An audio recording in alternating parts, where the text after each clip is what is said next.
C'est bon le son? Ok. Je pense que ça va. Ok. Bon, bonsoir à tous. Donc le cours il soit pour Leilou Nishmata de votre fille. Chez Nishmata Yetzura Betzora Chaim Bezrat Hashem. Ok, donc donc on remercie aussi la famille qui nous accueille. Je sais pas c'est qui, mais donc merci beaucoup. Ah, enchanté. Ok, donc le titre le cours de ce soir, le titre du cours de ce soir, il s'intitule Comment changer l'ADN de mon mazal. On a tous un mazal. C'est quoi le mazal? C'est, comme son nom l'indique, ça vient du mot nozel. Nozel, c'est ce qui coule quand voilà, ça coule. Qu'est-ce qui coule? C'est il y a un flux spirituel qui coule jusqu'à Maneshama, ok? Et il est réglé selon différents. Il y a un filtre, quoi, les différents principes selon l'influence des étoiles, etc. Et par rapport à ça, une personne, elle est tout le temps déterminée à avoir un destin. On va voir que dans les parachutes en ce moment, de ce qu'on voit en ce moment, on verra qu'on peut changer notre mazal. Il y a une recette. Et vous allez voir par rapport aussi à l'actualité, Akadosh Baruch Hu, il nous pousse à faire ce qu'on va apprendre ce soir, Bezrat Hashem. Et donc, qui dit donc, changer son mazal veut dire automatiquement l'améliorer. Il y a des choses qui permettent à une personne d'améliorer. Une personne qui, toute sa vie, il était pauvre, il n'a pas réussi à trouver sa parnassa. Il a la poisse. Il parle avec des rabbinim. Il dit qu'est-ce que je dois faire? J'arrive pas à avancer. Là où je mets ma main, ça réussit pas, etc. Son mazal, il est qu'il doit être pauvre. Maintenant, il y a des choses qui peuvent amener une personne à changer son mazal. Changer son mazal. Et on a vu comme ça des gens qui ont réussi à faire des actes. Des fois, c'est un acte qui peut changer le mazal d'une personne d'une extrémité à l'autre. Et donc, la vie d'une personne, elle évolue. C'est plus la même chose. Ok, donc on va apprendre ce soir par rapport au parachiotes, si vous me permettez. Donc, comment arriver à changer donc à l'intérieur même de son mazal, dans sa neshama même, de changer l'ADN pour arriver à Bezrat Hashem une délivrance pour chacun d'entre nous et pour l'âme Israël, Berachamim. En ce moment, je ne sais pas si vous avez vu sûrement, il y a un groupe de terroristes qui s'appelle Gov Arayot. Vous avez entendu parler de ça? La fosse au lion. Tous les derniers attentats qu'il y a ces derniers mois, c'est ce groupe-là, ce groupe qui s'est monté, qui mettent en place des actes terroristes. Ils sont, comment dire, ils n'appartiennent pas comme le Hamas à un organisme. Chacun, il vient, il se lève un matin, il prend une arme, il fait son truc sur les réseaux sociaux, ils sont là, ils montent les photos avec leurs armes, etc. Est-ce que vous savez que la force qu'ils ont aujourd'hui, ce groupe-là, ils veulent faire une révolution. Il faut comprendre une chose, c'est qu'ils veulent faire une révolution et prendre le pouvoir par la force. Ils sont nombreux, ils essayent par la politique, mais ils ont en tête tous, chacun d'entre eux, d'un jour ou l'autre, de se réveiller, de contrôler l'âme Israël et de prendre par la force le pouvoir. Voilà, mais là, eux, ils sont de l'intérieur. C'est ça le pire, c'est qu'ils sont de l'intérieur, ils sont à côté de nous. Ça peut être quelqu'un qui répare mon robinet, il est là à côté de moi en train et dans sa tête, au fond, il a qu'une envie, c'est de Chas v'Shalom. Donc, dans la paracha les parachutes qu'on a vus maintenant, de la semaine dernière et cette semaine, vous allez voir que c'est de là-bas qu'ils trouvent leur force. Je vous ramène ce que dit le Ramban à la V'Shalom sur la dernière paracha, l'Ech Lecha. Le Ramban, il sort une règle incroyable. Vous allez voir que c'était il y a 900 ans à peu près. 900 ans, regardez aujourd'hui comment c'est d'actualité. Le Ramban, il dit sur l'histoire entre Sarah et Agar. Donc, comme vous savez, Sarah, elle n'arrive pas à avoir d'enfant. Et donc, elle a dit à quoi? Mon mari, il va pas amener une descendance. Elle a dit à Abraham, prends ma servante Agar et construis avec elle une descendance.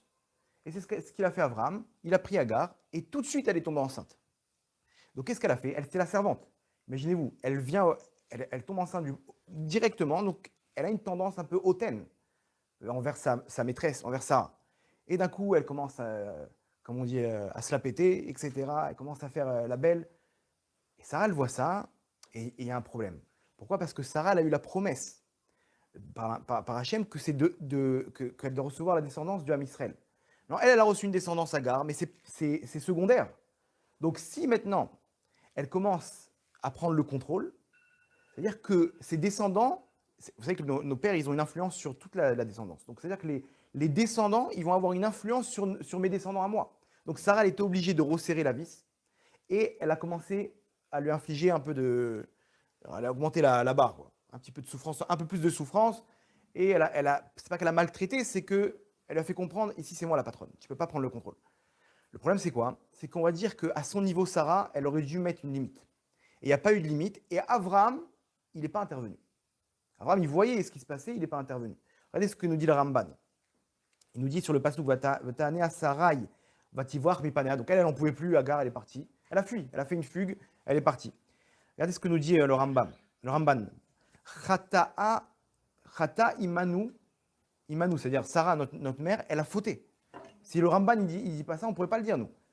Beinu yazé, de cette souffrance-là qu'elle a fait à Agar, elle a fauté. Vegam Avram, et aussi Avram, il a fauté. Beanicho la sotken, de lui laisser avoir fait cet acte.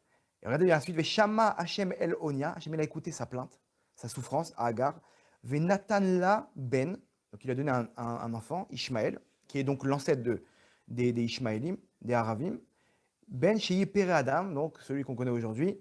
La note Zera Avram, pour faire souffrir la souffrance de la descendance d'Avram.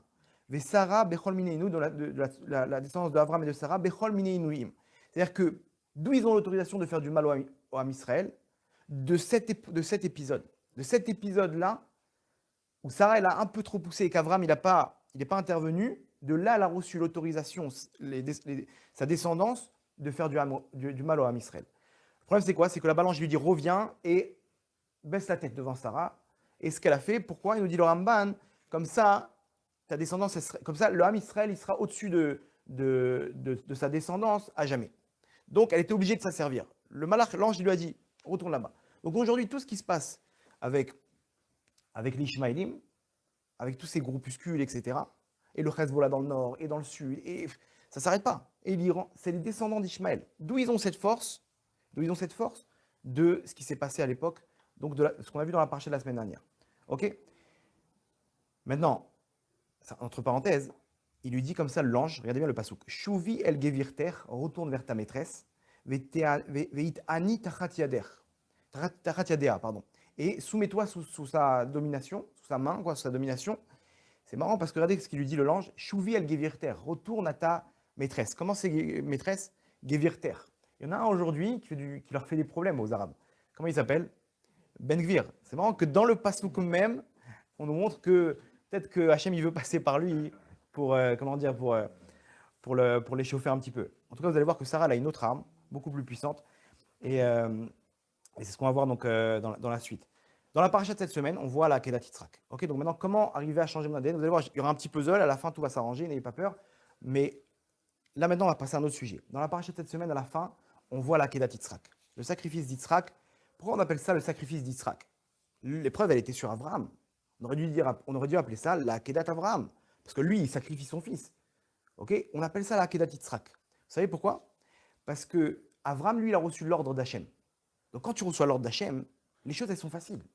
Les choses, elles sont très simples. Si demain, il y a un avis, il vient et il me parle, il me dit, écoute, saute par la fenêtre, t'inquiète pas, quand il est en bas, je saute. Pourquoi? Parce qu'il y a Hachem qui intervient en personne. Mais Yitzhak, lui, il n'y a personne qui lui a dit, qui lui a promis qu'il ne va rien avoir. C'est son maître, son Rav, qui est son père, Avram, qui lui dit, fais-moi confiance. Et si maintenant son père, il est devenu fou? Et Yitzhak, il a eu, pas la Emouna en Hachem, il a eu la Emouna en son Rav, en son père. Et ça, c'est encore plus fort. C'est pour ça qu'on donne le sacrifice d'Yitzhak au nom d'Yitzhak et pas au nom d'Avram. Ok, donc maintenant, qu'est-ce qui s'est passé là-bas? Donc tout le monde connaît l'histoire. Il va, Hachem lui dit, vas-y, sacrifie-le. Il lève le couteau pour le sacrifier. Finalement, c'était un coup monté. Retourne. Je voulais juste voir si tu étais capable de le faire. Effectivement, il était capable de le faire à Abraham.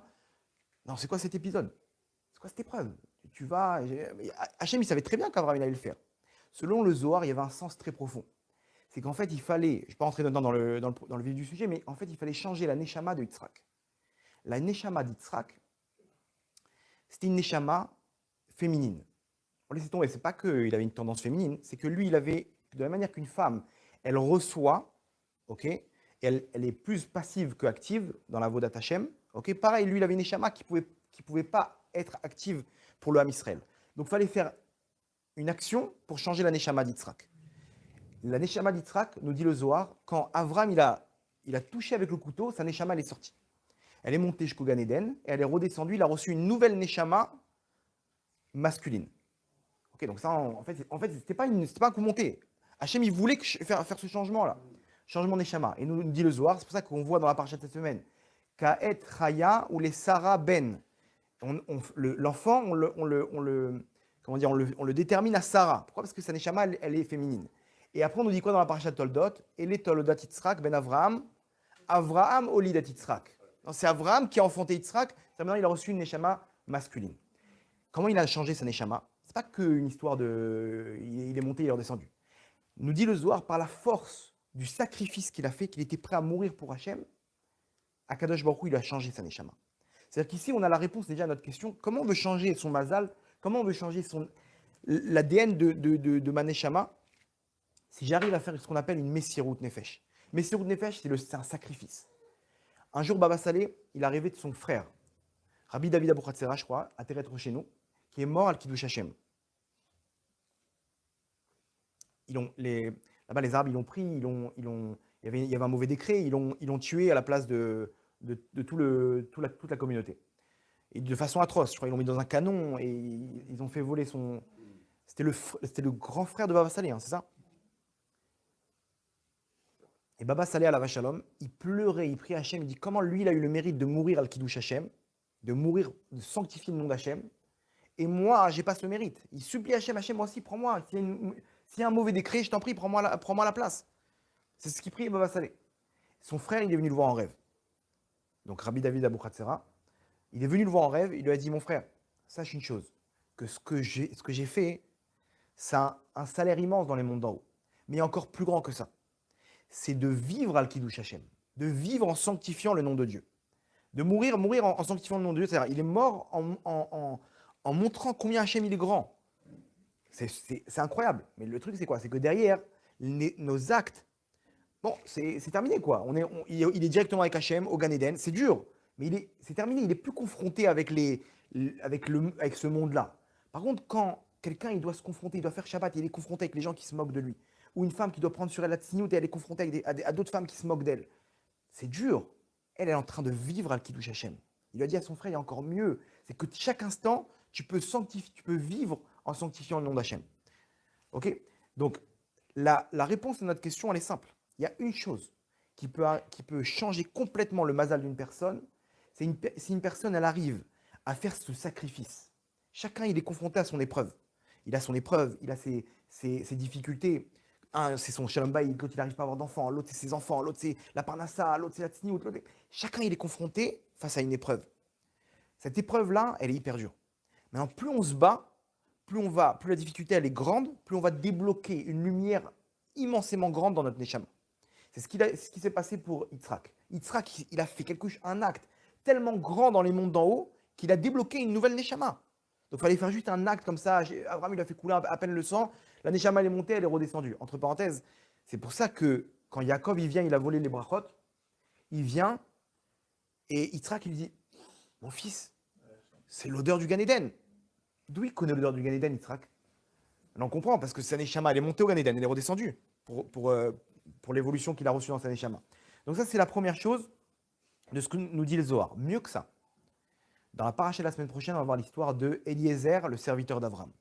Eliezer, il lui arrive une épreuve incroyable. Lui, il a fait grandir sa fille sur les genoux d'Abraham Avinu. C'est-à-dire qu'elle connaît tout de la maison d'Abraham Avinu.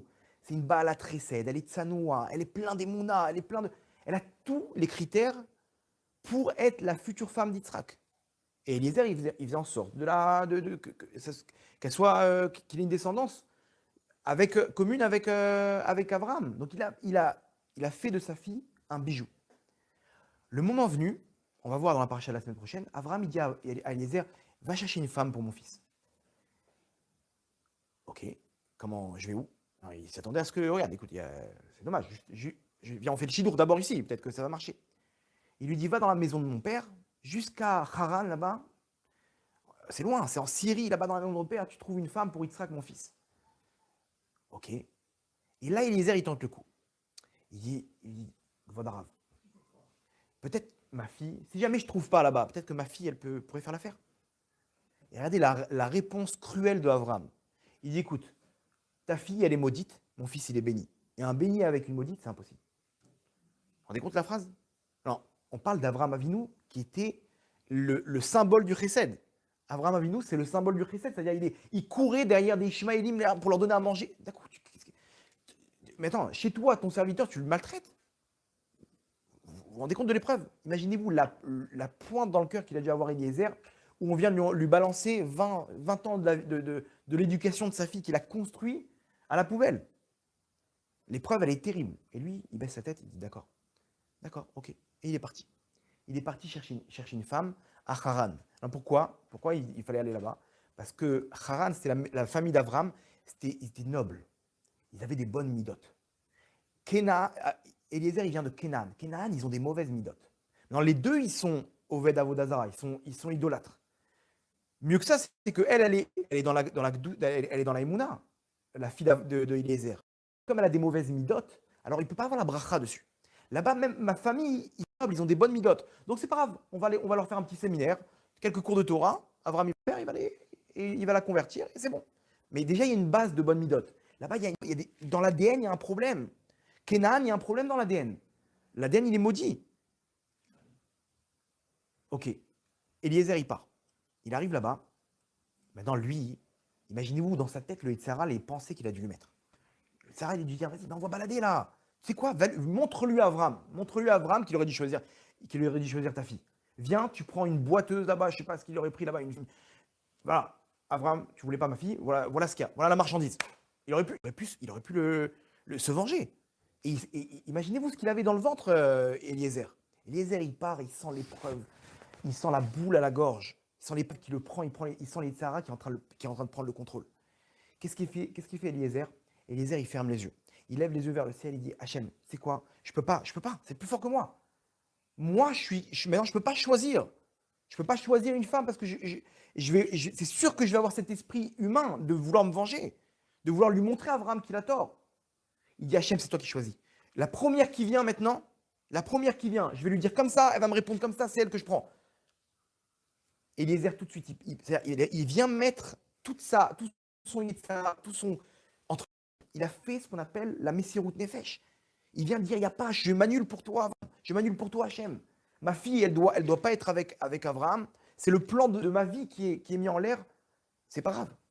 C'est pour toi, Hachem, je suis prêt à le mettre de côté. Il a mis ses sentiments de côté pour Hachem. Il prie Hachem tout de suite, il lui montre Rivka. Il apprend, regarde ce qu'il fait. Il arrive tout de suite, il lui met les bijoux. Attendez, on vérifie, peut-être qu'elle a un problème. Va savoir, peut-être qu'elle est muette, peut-être que. Je sais pas, vérifie. Enfin, renseigne-toi. Quand tu veux faire un chidour, tu te renseignes avec le Rav, avec la rabbinide. Ok, comment ça se passe? Elle prend un traitement, peut-être que. Rien, il prend tout de suite, il apprend. Il sait qu'Hachem il a répondu à cette fille-là. Et regardez la suite. Le frère de Rivka, Lavan, il voit des bijoux un peu partout. Elle rentre, Rivka, dire à ses parents, regardez, c'est bon, ils sont venus chercher pour Yitzhak. Elle savait qu'elle était destinée à Yitzhak. Elle savait, on lui a dit, tu sais, il y a Abraham là-bas, elle entendait parler de son oncle, Abraham. Et Lavan, son frère, il voit l'or et l'argent. Lui, il voyait les dollars tout de suite. Il est parti voir Eliezer en courant. Mais qu'est-ce qui sort de sa bouche? Une phrase incroyable. Il lui dit, Bo Baruch Hashem. Viens le béni d'Hachem. Il rentre à la maison. Et là-bas, il lui a enlevé toutes les idoles. Il lui dit, rentre, Baruch Hashem. Depuis quand Lavan, il connaît le nom d'Hachem, Yud Kevavke? Le nom d'Hachem qu'il a utilisé. Lavan, c'était le roi des idolâtres. C'était le roi des sorciers. D'un coup, il emploie le terme Yud Kevavke, le nom d'Hachem. C'est quoi cette histoire? Lavan, et en fait, nous dit des commentateurs sur cette histoire, que en fait, c'est Hachem en personne qui a parlé dans la bouche de l'homme le plus impur au monde, qui était Lavan, du plus profond de la Touma, pour lui dire à Eliezer, sache que maintenant, tu es rentré dans la bracha. L'acte de Messirut Nefesh, il a sorti la Neshama d'Eliezer, qui était une Neshama dont l'ADN était maudit dans la bracha. Entre parenthèses, Eliezer, il est revenu après en tant que prince de la tribu de Yehuda. Vous imaginez de quoi on parle? Non seulement il est rentré dans le Ham Israël, dans la bracha, mais en plus, la Neshama qui est venue après, il est venu au top de toute la descendance de la royauté. C'est-à-dire de lui descend toute la royauté. Narshon ben Aminadav, c'était le Gilgoul de Eliezer. Alors vous comprenez Avram ce qu'il a fait? Avram, c'est le plus beau cadeau qu'il a pu lui faire. Il a dit quoi? Il a dit, t'inquiète pas, ta descendance, elle sera dans le Ham Israël. Ta Neshama, il faut la changer. Comment? Abraham, il était obligé de lui mettre ce petit coup de poing dans le ventre pour qu'il fasse ce sacrifice. Parce que c'est ça qui lui a permis de changer l'ADN de sa Neshama. Et en un instant, il est passé de maudit à béni. Vous vous rendez compte? Donc, aujourd'hui, on a appris une chose incroyable. Les parachutes qu'on voit ces dernières semaines, c'est des parachutes qui nous apprennent à se surpasser, à faire des choses où tu veux arriver. Les gens, ils sont là en train de dire ouais, je comprends pourquoi je ne me donne pas. Pourquoi il y en a, il m'a dit mon père, pendant 7 ans, il a attendu pour avoir des enfants, pour m'avoir. Il me raconte, à 7 ans, il s'est battu. Et je lui dis mais qu'est-ce qu'il a fait alors pour. Il a prié, et comme ça, du jour au lendemain, c'est venu. Et après, il me dit, tu sais, mais mon père, il fait ni Shabbat, ni Tfilin. Je lui dis, mais tu sais que si tu veux recevoir d'Hachem, il faut aussi faire des choses pour Hachem. C'est sûr que ton père, il a dû faire des choses incroyables pour Hachem. Il a dû faire chacun selon son rôle sur terre. Mais on ne peut pas exiger d'Hachem. Hachem, donne-moi la parnassa, donne-moi. Et qu'en fait, on ne fait rien pour Hachem. On dit que derrière, il faut que. Hachem, il te dit, mon fils, moi, tu me fais une liste de choses. Tous les jours, tu pries. Et tu me demandes de me surpasser par rapport à ce que je dois, à ce qui te revient véritablement. Mais toi, qu'est-ce que tu fais? Et là, on voit d'un coup le mec, non, moi, les cours de Torah, laisse tomber, c'est pas pour moi. Et non, la tsniout, c'est pas pour moi. Et les trucs, c'est pas pour moi. Non, moi, je suis pas à ce niveau. On n'est pas vassalé.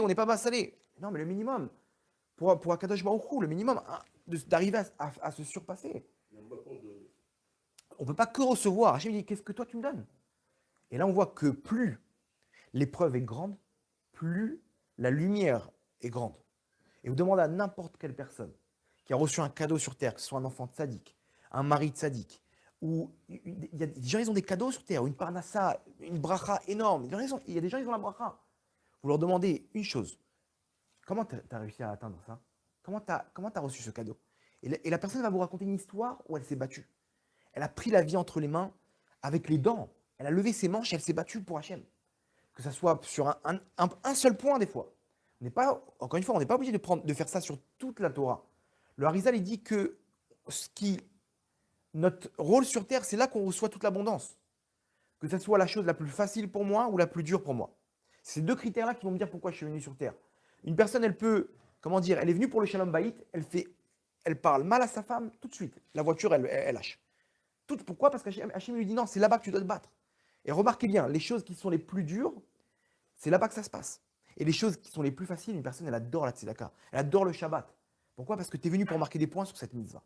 Et donc là, il faut y aller à fond. Et c'est là-bas que tu vas débloquer le maximum de bracha pour ta neshama.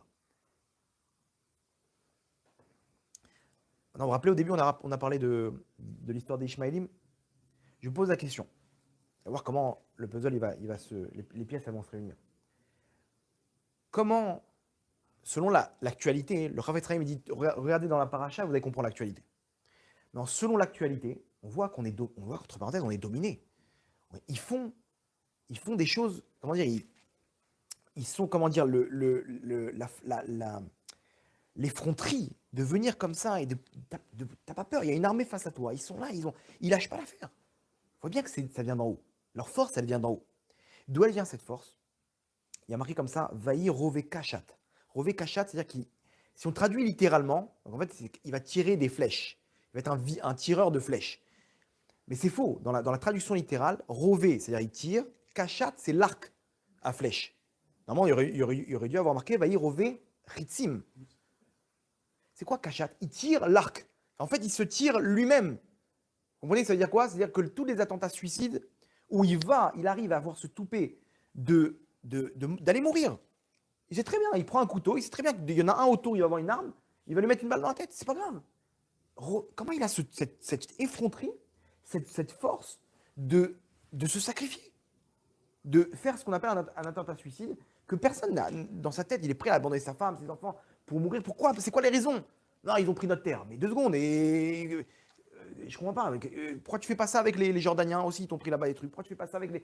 Non, et qu'avec les Juifs, il y a cette force de Messirut Nefesh. Vous allez voir que selon l'actualité, on va comprendre exactement quel domaine Hachem il veut qu'on fasse ce sacrifice-là. Il y a un domaine en particulier pour toute la génération. Vous allez voir que selon l'actualité, on va comprendre qu'est-ce qu'il faut faire. Quelqu'un qui s'est sacrifié là-bas, comment on l'appelle? Vous savez comment on l'appelle? Un shahid. C'est quoi la traduction de shahid? Non, la vraie traduction, c'est kadosh. Un martyr, c'est quelqu'un, bon, ça rentre dedans. Mais si on traduit, pour eux, martyr, c'est le plus traduction française, quoi. Mais c'est kadosh. Kadosh, ça veut dire que celui qui a réussi à mourir pour leur Dieu, on l'appelle un kadosh, c'est-à-dire quelqu'un de saint. Regardez bien ce qui se passe. Il y a cette force-là, elle descend dans le monde. Vous savez qu'il y a où on la prend dans les forces du bien, on la prend dans les forces du mal. C'est très simple. Quand le Ham Israël ne prend pas cette force de se battre pour Hachem, cette force, elle est là. Et si on la prend pas, où est-ce qu'elle va? Dans les forces du mal. Elle va directement chez qui? Ishmaël, la descendance. L'héritage, il est où? L'héritage, il est après Yitzhak. Donc, Yitzhak, Avram, il a tout donné à Yitzhak. Yitzhak, il ne veut pas prendre l'héritage. Qui prend la suite? Donc, l'huissier, il vient voir Ishmaël. Il dit, écoute, Yitzhak, il ne veut pas prendre cette force de se battre pour Hachem. Tu veux la prendre, toi? Et lui, il la prend. Et lui, qu'est-ce qu'il fait? Regardez bien comment Hachem, il nous parle. Quand lui, il se sacrifie pour son Dieu, on l'appelle Shahid. Shahid, c'est-à-dire on l'appelle martyr. Vous vous rendez compte? C'est-à-dire qu'on l'appelle Kadosh. C'est-à-dire qu'Hachem, il est en train de nous montrer par là que, regarde là-bas ce qui se passe dans les forces du mal, tu vas comprendre qu'est-ce que je te demande. C'est-à-dire qu'Hachem, il veut qu'on se sacrifie, mais où? Plus exactement, dans la Gdusha. C'est quoi la Gdusha? Tout ce qui fait référence les yeux pour les hommes, séparation homme-femme, semence en vin, pour les femmes, la tsniout, etc. Tout ça, c'est des règles de Gdusha. Que chaque chose qu'une femme, elle fait, par exemple, pour se rapprocher d'Hachem, dans la tsniout, elle est en train d'amener une lumière sur elle immensément grande. Et demandez maintenant aux femmes si ce n'est pas la chose la plus dure au monde. Demandez aux hommes si ce n'est pas la chose la plus dure au monde maintenant de faire attention à ses yeux, à ses pensées, à tous ces trucs-là. C'est aujourd'hui l'épreuve de la génération, c'est la Gdusha. Mais Hachem nous dit, mes enfants, un effort, 1 millimètre, je sais que c'est dur. Vous ne vous rendez pas compte que 1 millimètre vous amenez sur vous une lumière immensément grande. Pourquoi? Parce qu'on a dit au début, plus l'effort est grand, plus la lumière est immensément grande. C'est ça ce qu'Hachem nous demande. Hachem nous demande, les enfants, mon fils, tu veux arriver à quelque chose. Matadeka, tu veux arriver à quelque chose. Qu'est-ce que tu fais pour moi? Est-ce que tu arrives à te sacrifier? C'est dur, je comprends. C'est hyper dur. Mais si tu y arrives, alors tu rentres dans ce qu'on appelle la catégorie de Kadosh. Et si tu rentres dans Kadosh, alors lui, tu lui enlèves son Kadosh aux forces du mal. Et donc, d'un coup, il perd ses forces. Et regardez le nombre de miracles qu'il y a. Le mec, il vient avec une arme, il tire, il mitraille une voiture, il n'y a pas un seul mort, ils sont toute une famille dans la voiture. Et là, il y a 2 semaines. 2 semaines dans le Goucher de Sion, là-bas. Des miracles. Mon frère, il habite à Arbracha. Arbracha, c'est en face de Shrem. Il me raconte des miracles du matin au soir. Il me dit, il est prof là-bas dans une école. Il me dit, il y en a un des pères de ses élèves. Il a pris une balle par un sniper sur la vitre. Ok, la balle, elle est passée au-dessus de sa tête. Imaginez où il y a la vitre, elle est là, il y a le point de la balle. Ok, il a fait une Seudat Odaya devant Shrem. Imaginez là-bas, ils ont peur de rien. Il a fait une Seudat Odaya pour remercier Hachem. Devant, là-bas, il a ouvert un barbecue. Ils sont une toute la famille pour leur montrer. Vous n'allez pas nous avoir. Mais sur route fait. Mais comment c'est quoi ces miracles? Miracle. Allez savoir si c'est pas quelqu'un à Paris qui a fait une Messirut Nefesh dans la Gdusha. Il allait pour tomber avec une Goya et qui s'est battu. Là, Hachem, tout de suite, boum, la balle, Hachem, boum, tu touches pas. Combien de miracles du matin au soir? Normalement, ça aurait dû être au moins fois 10. Vous savez, ils ont par erreur, dans une des guerres, ils ont envoyé une roquette en Égypte. Vous savez combien il y a eu de morts? Je crois 24 morts. Attends, ils ont envoyé la dernière confrontation 1100 roquettes, il n'y a pas eu un blessé. C'est bizarre, hein? Il y a une femme aux États-Unis, elle a perdu le contrôle de sa voiture, donc elle a fait voiture bélier. Bon, c'était pas de sa faute, la pauvre. Combien il y a eu de morts dans une station de bus? Combien il y a eu de morts? 18 morts. Je ne me rappelle même plus. Une dizaine de morts. Ici, quand il y a un attentat bélier, rien du tout. On sait ce qui s'est passé à Nice, l'attentat. Combien il y a eu de morts là-bas? 80, je crois. Ici, combien ils ont essayé de faire des attentats béliers? Sur 5-6, il y a un mort. Attentat. Sur 5-6 attentats, il y a un mort. D'où ça vient cette force? Hachem, il nous parle maintenant selon l'actualité. Il nous dit, regardez mes enfants, là, il y a un groupe qui est en train de prendre le contrôle. Et vous, c'est la chose la plus dure. Mais si vous le faites, vous leur enlevez leur force. Vous leur enlevez leur force. Vous comprenez que c'est entre nos mains. Non seulement on change notre neshama, on s'amène la bracha sur nous, mais en plus on amène la bracha dans tout le Ham Israël. Et on leur enlève cette bracha qu'ils utilisent contre nous. Donc, Hachem, il nous parle, c'est incroyable, c'est comment tout est lié. Mais c'est pas fini. Entre parenthèses, regardez bien, eux aussi, ils sont dans la tsniout là-bas. Mais c'est la fausse tsniout, c'est la tsniout extérieure. Ah, en fait, là-bas, l'autre, il tombe sa femme et des machins, c'est une catastrophe. Mais nous, une femme, on lui demande la tsniout intérieure. D'abord, la tsniout intérieure. Une bâtisserelle, c'est la noblesse. C'est la noblesse, c'est-à-dire quoi? C'est-à-dire, on ne peut pas se confronter avec quelqu'un de noble, il ne peut pas se mettre avec des paysans. C'est un diamant. Un diamant, il est précieux pour Hachem. Une bâtisserelle, il faut qu'elle comprenne qu'elle est le diamant de la couronne d'Hachem. Et c'est ce qu'on appelle la tsniout intérieure. Ma fille, aujourd'hui, elle m'a demandé ça. Elle dit, pourquoi Hachem, il veut qu'on soit de sa noix? Elle a 7 ans. Et pourquoi Hachem, c'est quoi la raison? Je lui ai dit, dis-moi, est-ce que tu trouves des diamants par terre? Elle dit non. Je lui ai dit, où tu les trouves les diamants? Dans des magasins. Hein. Où ils sont? Ils sont posés comme ça? Non, ils sont bien posés dans les vitrines ou dans des coffres forts, etc. Pourquoi? Je dis pourquoi? Elle dit parce que c'est précieux. C'est quelque chose de précieux. Je dis pareil. Une femme qui fait attention à sa tsniout, elle montre par là combien elle est précieuse pour Hachem. C'est le diamant de la couronne d'Hachem. Vous comprenez? Donc, et l'inverse, une femme qui a du mal à faire attention à sa noblesse, elle montre par là qu'elle n'est pas précieuse. C'est ça l'intériorité de la tsniout d'une femme. Maintenant, regardez. Akadosh Baruch Hu, il les utilise pour nous pousser à faire ce sacrifice. Il fait en sorte qu'ils aient des forces, pour nous montrer qu'est-ce qu'on doit faire. On va être dos au mur un jour, ils peuvent se retrouver tous dans la rue. Qu'est-ce qu'on fait? Vous savez qu'il y a des rêves qui reviennent de femmes qui rêvent de Rachel Imenu. Et Rachel Imenu, alors dit que la tsniout, la gdusha, c'est ça qui va les protéger d'Ishmaël.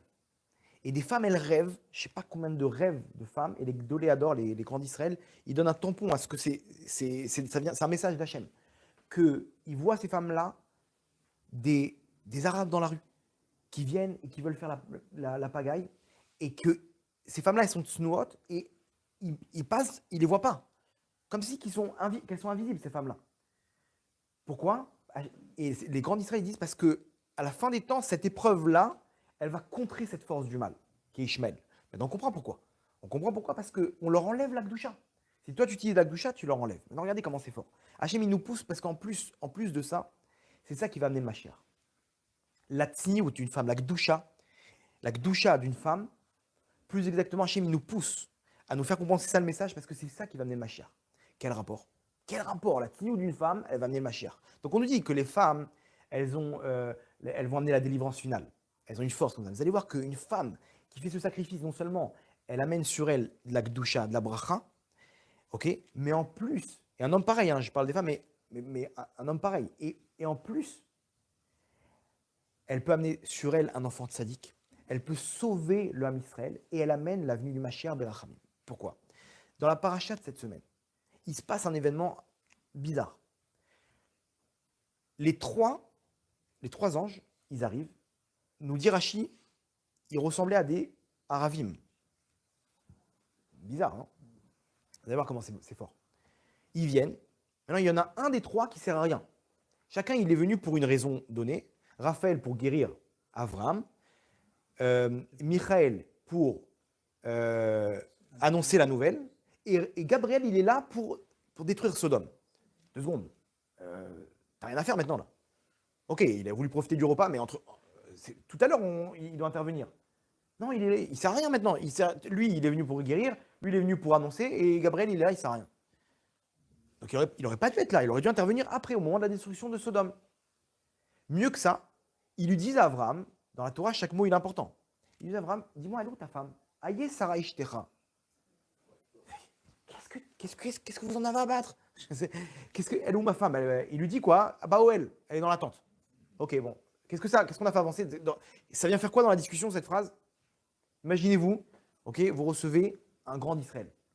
Donc, il vient, Baba Saleh, il vient, comme ça, Kodesh Kodashim, il est là, il vous reçoit, Gvodarav, comment ça va, etc. Il fait des brachot, et d'un coup, elle est où ta femme? Quel rapport avec Gvodarav? Dans tous les cas, vous vous rendez compte, c'est bizarre dans la discussion. Pour comprendre la question, il faut arriver jusqu'à David Améler. L'épisode entre David et Goliath. Regardez bien comment c'est fort. David, il vient de massacrer Goliath. Tout le monde connaît l'histoire, il prend 5 pierres, il les envoie, les 5 pierres elles se réunissent en une pierre, boum, elles transpercent le casque de Goliath. Ok, et là-bas, David Ameller, il fait un kiddush Hashem énorme. Comment un petit gringalet, il a réussi, par la force de la Emouna, à faire tomber une force de la nature. Goliath, il faisait 3 mètres de haut. C'était un géant. Il était armé de la tête aux pieds, une armure, avec une épée et une lance. Il avait un mec avec un bouclier devant. Un écuyer qui prenait son bouclier, un bouclier énorme. Il était intouchable. David, il vient avec un lance-pierre. Goliath, il rigole. Il dit, je crois que tu vas pour un chien, là, avec tes pierres, là. Et David, il n'a pas peur. Il lui dit, les corbeaux, ils vont manger ton cadavre. Il lui balance des Goliath, il est devenu fou. Il est arrivé, boum, il a pris une pierre dans la tête, il est tombé. Le Midrash, il nous ramène parce que la pierre, elle a supplié au fer, donc du casse, de s'ouvrir. Et le fer, il le dit, l'ange qui représente le fer, il le dit comment, selon la nature, c'est toi qui dois te rabaisser devant moi. Il dit, alors je te promets, je te donne le mérite de la Brit Mila. La Brit Mila, à l'époque, il faisait ça avec un genre de silex, avec une pierre. Pourquoi? Parce que le fer, il sert à tuer. Donc il faisait ça avec une pierre. Il lui dit, la pierre, elle a donné le mérite au fer pour faire ce kiddush Hashem. Donc le fer, il a accepté, il s'est ouvert, et boum, la pierre, elle est tombée dans le crâne, il est tombé directement.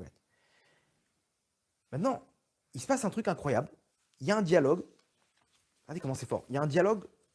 Shaoul, il dit, c'est qui ce jeune-là? Il sait très bien c'est qui, parce que juste avant, David Ameller, il était chez Shaoul pour lui demander l'autorisation de se confronter à Goliath. Donc il sait très bien, c'est David Ben Ishai. Il lui dit, c'est qui ce petit jeune? En fait, il voulait savoir s'il vient de Péretz ou de Zérach. D'où il a cette force? Est-ce qu'il vient de la lignée de la royauté ou pas? Il y a 2 lignées chez Yehuda. D'où il a cette force? Il a une force de Péretz maintenant, de venir briser les murailles. Il a une force incroyable. Il pose la question à Avner, son général. Il lui dit, il vient d'où, ce jeune? Écoutez, regardez bien la suite. Doeg, il vient. Doeg, c'était le conseiller de Shaoul. C'était un rachat, mais il avait une force. Il avait une chorma, il avait une intelligence énorme. Il dit à Shaoul, il dit, avant que tu demandes s'il vient de la lignée du roi, demande déjà s'il est apte à rentrer dans le Ham Israël. Shaoul lui dit, comment ça? Il lui dit, je lui dis ce que la Gemara nous dit, la Gemara dans Yebamot à une vav à Moudbet, elle nous dit comme ça.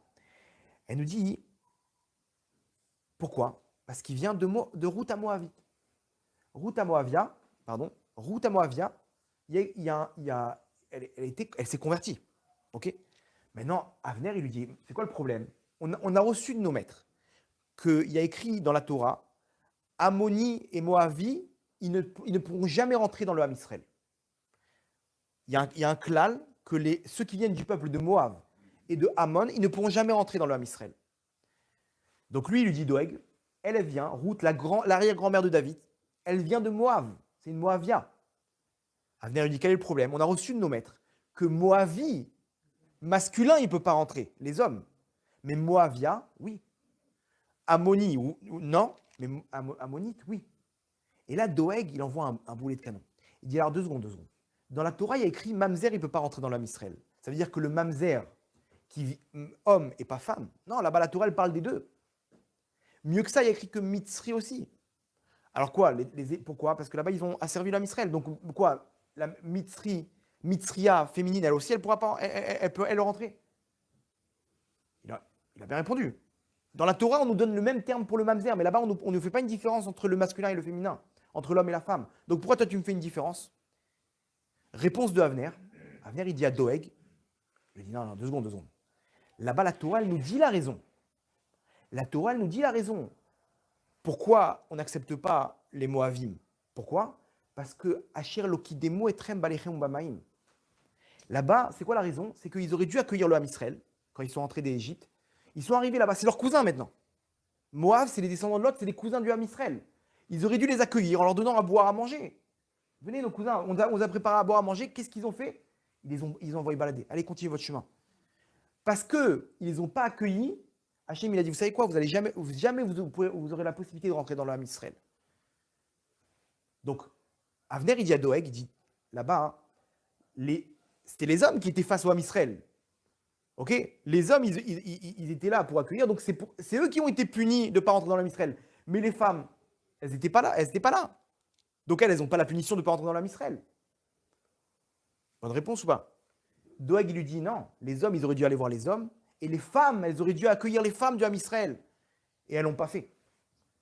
Donc ça veut dire que quand on dit dans la Torah Moav, ça veut dire les hommes et les femmes. Donc ça veut dire que Ruth, elle ne peut pas rentrer dans l'âme Israël. Et si elle ne rentre pas dans l'âme Israël, donc David, son arrière-petit-fils, il n'est pas juif. Donc Doeg, il dit tout de suite, venez, on va trancher la halakha. Quand on tranche la halakha, c'est terminé. C'est-à-dire que maintenant, du fait qu'il y avait un doute, David, il était juif. Si on tranche la halakha, que même une Moavia ne peut pas rentrer dans le Ham Israël, David, il perd sa judaïcité. Et Doeg, il va au Beth Midrash tout de suite pour trancher la halakha. Vous vous rendez compte de quoi on parle? Entre parenthèses, il y a une histoire avec le Rav Ovadia Yosef à la Vachalom. C'est pour ça que c'est bien d'aller voir un Rav et qui tranche la halakha. Il y a un problème. Je dis, Gvoda Rav, je peux faire ça, c'est moutard, c'est permis. Le Rav dit oui, c'est permis, tranche la halakha. Il dit, allez, bracha vatzlacha, la nature, elle va s'appliquer à la bracha du Rav, à la halakha. Une fois, le Rav Ovadia Yosef, lui, il permettait les femmes qui ont perdu leur mari, qui sont ce qu'on appelle agounot, qu'on n'a pas retrouvé. Là-bas, il y a des règles selon la halakha pour savoir si son mari il est mort ou pas. Et lui, selon ça, il disait, c'est bon, ton mari, c'est sûr qu'il est mort, tu peux te remarier. Et lui, il dit non, il nous manque des détails. Elle lui disait non, ton mari, il nous manque des détails, tu ne peux pas te remarier. Il y a une femme, une journaliste, elle a vu ça, elle dit, c'est une blague ou quoi? Comment il peut savoir si son mari il est mort ou il n'est pas mort? Elle a dit, c'est vrai, je vais lui faire un coup.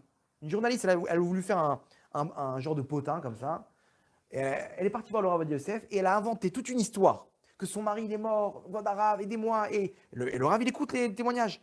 Est-ce que tu as des témoignages? Non, c'est pas suffisant. Je peux pas déterminer que ton mari il est mort. Mais comment je vais faire pour me remarier? Ça fait 5 ans que Gvoda Rav, elle pleure et elle pleure. Amène-moi d'autres témoignages. Et elle prend quelqu'un, elle dit, vas-y, viens faire le témoignage. Genre, tu étais avec mon mari à la guerre de Kippour et tout. Et le mec, il vient témoigner. Et le Rav, il lui dit, ok, bon, je vais devoir trancher. Mais t'es sûr que tu veux que je tranche la halakha que ton mari il est mort? Mais oui, Gvoda Rav, je veux me remarier, j'en ai marre d'être toute seule. Et elle a commencé à continuer à pleurer et tout. Le Rav, il écrit la halakha, il tranche la halakha que son mari, il est mort. Son mari, il attendait en bas dans la voiture. Quand elle est descendue, il est mort d'un arrêt cardiaque. Vous vous rendez compte? C'est-à-dire que la halakha, elle a tranché que son mari, il est mort. Elle a voulu faire, elle s'est dit, j'ai le scoop de ma vie, là. J'ai le scoop de ma vie entre les mains. Je veux venir dire, regardez ces bêtises, mon mari, il était là dans la voiture, alors que le Rav, il a tranché que mon mari, il est mort. Vous vous rendez compte de l'histoire? Il a tranché, et la nature, elle s'est appliquée. Maintenant, Doeg, c'était un rachat, il voulait absolument faire sortir David du Ham Israël. Il est parti au Beth Midrash trancher la halakha. S'il tranche la halakha, c'est terminé pour David Améler. Amasa, c'était un des généraux de l'armée, il sort son épée devant le Beth Midrash. Et il dit à Doeg, celui qui tranche cette halakha, il sera tranché par mon épée. Voilà. On n'a pas plus de détails. La Gemara, derrière, elle dit, attends, qu'est-ce qui se passe? Pourquoi il a eu raison, Doeg, ou pas? Doeg, bien sûr, il leur a montré là-bas au Chachamim, il les a tous mis KO. Pourquoi? Qu'est-ce qui se passe? Il est venu maintenant, il utilise la force. Tu ne trancheras pas cette halakha. Parce qu'on a reçu du Beddin de Shmuel Hanavi que c'est comme ça. Moavi, mais pas Moavia. Et la Gemara dit, attends, mais comment il a fait? Comment il a fait pour empêcher Doeg de ne pas trancher la halakha? La halakha, la Gemara, elle donne l'argument qu'il a donné.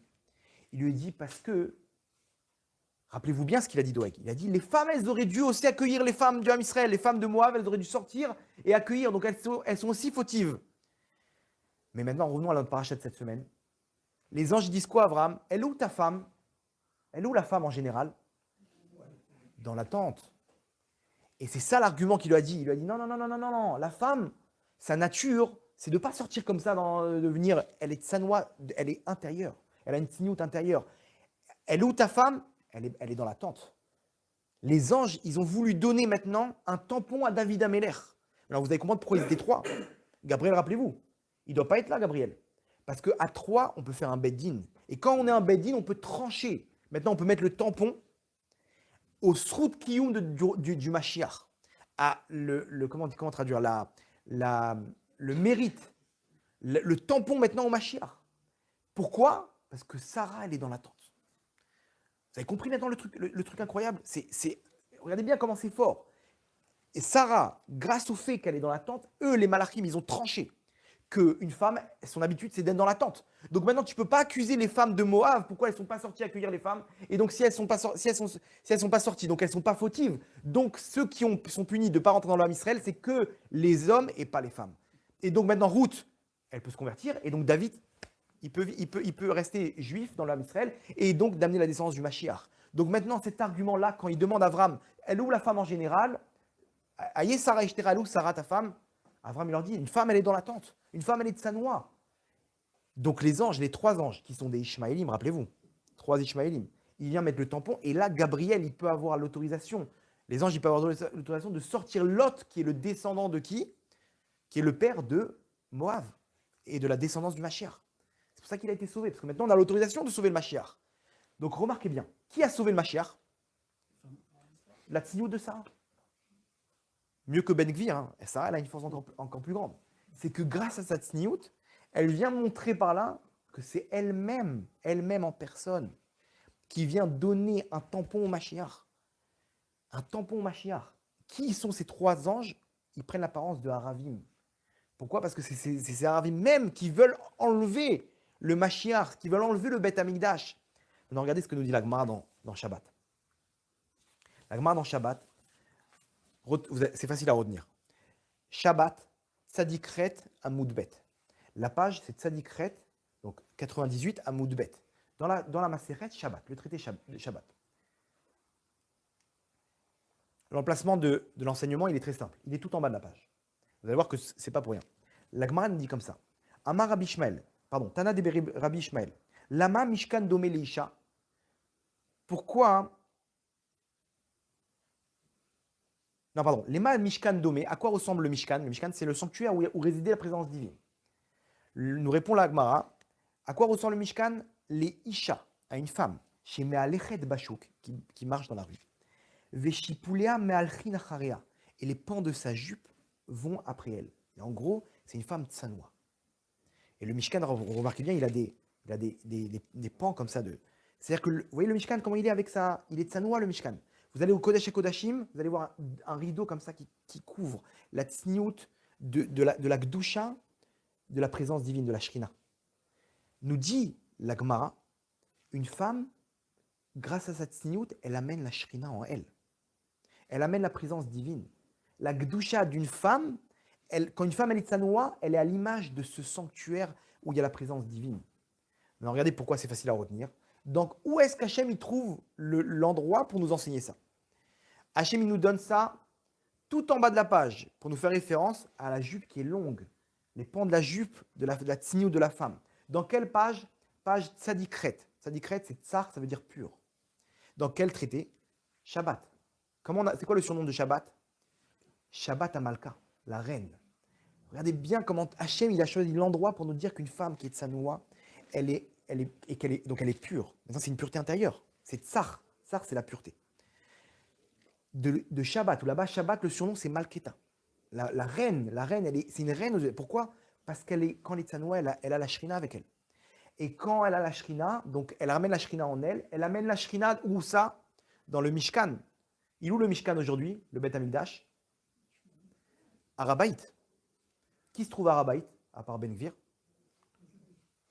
Les Ishmaélim. Vous voyez comment le cercle se referme? Les Aravim, c'est eux qui ont la force d'être là-bas. Pourquoi? Parce que eux, ils se sacrifient pour Hachem, pour leur Dieu, dans le mal. Donc eux-mêmes, ils ont la Gdusha. Et la Gdusha, elle est où? Malheureusement, elle est là-bas, dans le Arabaït. Donc c'est eux qui ont l'autorisation d'avoir cet endroit. Par contre, si nous, on se sacrifie pour Hachem, et en particulier sur la Gdusha, alors non seulement on change l'ADN de notre Neshama, on amène sur nous la bracha, on amène sur nous une descendance de tzadikim, une femme qui fait attention à la tzniut, comme Kimrit, elle avait 7 enfants, Kohen Gadol. Pourquoi? Parce qu'elle était tsanoua même dans sa maison. Comment? Mais dans ta maison, c'est bon, détends-toi. Non, pour toi, Hachem. C'est dur, pour toi, Hachem. Chacun, là où qu'il soit, il ne faut pas viser maintenant d'être Sarah Imenu, on est loin de là. Mais sachez une chose qu'Hachem, dans sa génération, il ne voit pas combien on bat des records, on est loin du compte. Mais il voit combien on se sépare du mal. Et un petit élément de Gdusha, de Tzniout, on amène sur nous la bracha. On change notre Neshama, l'ADN de notre Neshama, de notre Mazal, et automatiquement, on amène sur nous la bracha. On amène sur la bracha et la Shrina dans le Ham Israël. Et on amène donc le Srout Kiyum de qui? Comme Sarah, elle a amené du Mashiach. Une femme, c'est pour ça que les femmes, par le Srout des femmes va venir la délivrance finale. Parce qu'une femme, toute seule, elle peut amener la délivrance finale. Elle peut amener le Mashiach. Aïe, Sarah Ishtera, où Sarah? Baoel. Ma femme Sarah, oui, elle est tsanoua de l'intérieur, elle est dans la tente. Alors c'est sûr qu'aujourd'hui, on n'est plus à ce niveau-là de rester à la maison. C'est pas ça ce que Hachem veut de nous. Mais Hachem, il nous dit, ma fille, est-ce que tu peux faire un peu plus? Ouais, c'est dur, Hachem, je sais, ma fille. Mais sache que ce que tu vas faire, en contrepartie, ouvrez-moi, Hachem, il dit, comme le chat d'une aiguille, Pitrouli petar shel machad, va niftar lachem petar shel ulam. Hachem, il nous ouvre des portes. Hachem te demande quoi? Le chat d'une aiguille. Et ça, tout le monde peut le faire. Personne ne peut dire, ouais, c'est pas pour moi la Gdoucha. Non, non, non, t'es pas Baba Salé, c'est vrai, mais tu peux faire un effort. Qu'est-ce que tu peux faire? Et pareil pour nous, les hommes dans la Gdoucha. Il y avait une fois un homme, une histoire incroyable. Il est rentré dans le bus, il s'assit derrière le chauffeur. Et là-bas, il y a une femme, Hachem Yerachem, mini-jupe, machin, etc. Elle était complètement patanois. Et il regarde, il tourne la tête. Il a l'état de vouloir regarder. Il a vu une belle femme comme ça. Bon, bah. Et il tient et il tourne la tête comme ça. Juste après cette femme, la station d'après, un terroriste y rentre pour se faire sauter. Il dit Allah Akbar, bam, il se fait sauter.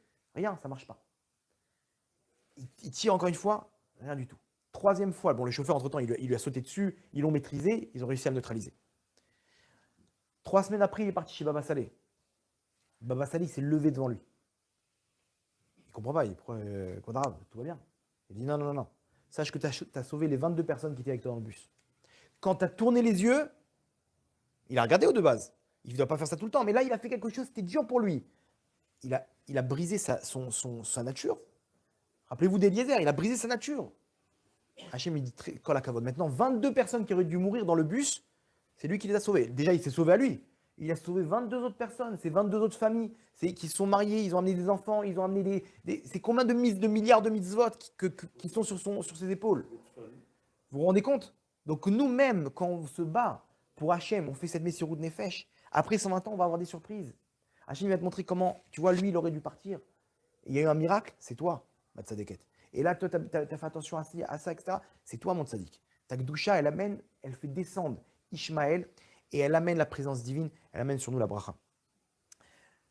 Donc, aujourd'hui, ce gouvernement de droite, d'où il vient? C'est sûr que le Ham Israël, il se renforce. C'est sûr que dans les mondes d'en haut, c'est parce qu'il y a des choses qui se passent. C'est sûr que si on veut donner les forces à Ben Gvir et aux religieux pour pouvoir faire en sorte que ce monde il soit un peu plus, ce pays soit un peu plus kadosh, c'est sûr que ça vient de nous. Chacun d'entre nous, on a voté, mais ok, on peut aussi mettre notre pierre à l'édifice avec un peu plus de Gdusha. Faire en sorte, mes élèves, vous savez ce qu'ils font? Ils mettent tous un filtre. Par là, quand ils mettent un filtre sur leur téléphone, ils montent par Hachem, regarde, moi je ne suis pas capable, je suis dans la rue, je suis avec des filles, etc. Mais combien d'images mauvaises, grâce à ce filtre, je vais enlever? Vous vous rendez compte? C'est rien du tout. Ça leur coûte 20 € l'année.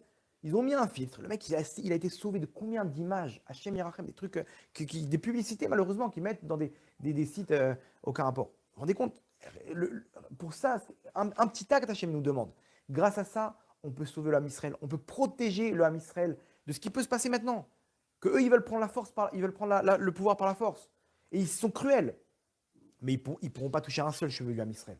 Si on est Kadosh, Kedoshim Tiou qui Kadosh Ani. Mais si vous n'êtes pas Kadosh, quelqu'un d'autre, il sera Kadosh. Chas v'shalom. Et si eux, ils sont Kadosh, ça passe par des sacrifices. Et ça, Hachem nous dit, mes enfants, battez-vous. Battez-vous pour moi parce que c'est vous qui allez être gagnants de ça. C'est vous et votre famille. Et parce que vous allez amener sur vous une bracha énorme. On va finir avec une petite histoire, si vous voulez bien. C'est bien, dans le temps, là, on est... Impeccable. Ok. On a dépassé un petit peu. Hein. Une femme... C'est passé très vite. Bon,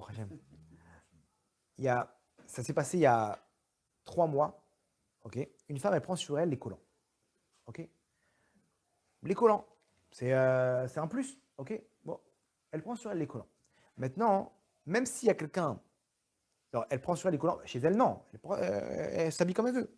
Mais elle a pris sur elle de mettre les collants quand elle sort. Maintenant, un jour, elle est toute seule chez elle.